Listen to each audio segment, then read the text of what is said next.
आपको बता दें कि राष्ट्रीय स्वयंसेवक संघ के प्रमुख मोहन भागवत सहित संघ के अन्य नेताओं ने आज नागपुर स्थित मुख्यालय के महर्षि व्यास सभागार में वार्षिक दशहरा समारोह में भाग लिया।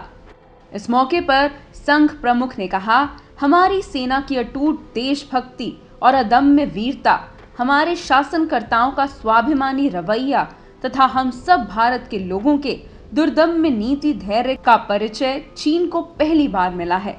इस बार भारत ने उसको जो प्रतिक्रिया दी उसके कारण वे सहम गया, उसको धक्का मिला क्योंकि भारत तन कर खड़ा हो गया। लेकिन ऐसा नहीं है कि इसके बाद हम लापरवाह हो जाएं। ऐसे खतरों पर नजर बनाए रखनी होगी। सरकार की तरफ से सही समय पर उठाए गए कदमों की वजह से भारत को कोरोना के मामलों में अन्य देशों की तुलना में कम नुकसान हुआ। विश्व के अन्य देशों की तुलना में हमारा भारत संकट की इस परिस्थिति में अधिक अच्छे प्रकार से खड़ा हुआ दिखाई देता है। भारत में इस महामारी की विनाशकता का प्रभाव बाकी देशों से कम दिखाई दे रहा है। इसके कुछ कारण हैं। भागवत ने कहा, हमने देखा कि देश में सीएए विरोधी प्रदर्शन हुए जिससे समाज में तनाव फैला। उन्होंने कहा कि कुछ पड़ोसी देशों से सांप्रदायिक कारणों से प्रताड़ित होकर विस्थापित किए जाने वाले व्यक्ति जो भारत में आते हैं, उन्हें इस सीएए के जरिए नागरिकता दी जाएगी। भारत के उन पड़ोसी देशों में सांप्रदायिक प्रताड़ना का इतिहास है। भारत के इस नागरिकता संशोधन कानून में किसी संप्रदाय विशेष का विरोध नहीं है।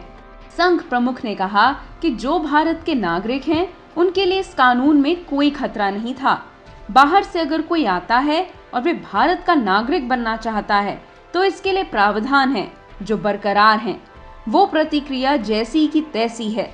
नागपुर में मोहन भागवत ने कहा कि सीएए पर सार्थक विचार होता, इस पर मंथन होता। इससे पहले ही कोरोना महामारी आ गई और सांप्रदायिक आंच लोगों के मन में ही रह गई। मोहन भागवत ने कहा कि सीएए किसी धर्म विशेष के साथ भेदभाव नहीं करता है। राम मंदिर फैसले पर बोलते हुए मोहन भागवत ने कहा, 9 नवंबर को राम जन्मभूमि के मामले में अपना निर्णय देकर सर्वोच्च न्यायालय ने इतिहास बनाया। भारतीय जनता ने इस निर्णय को संयम और समझदारी का परिचय देते हुए स्वीकार किया।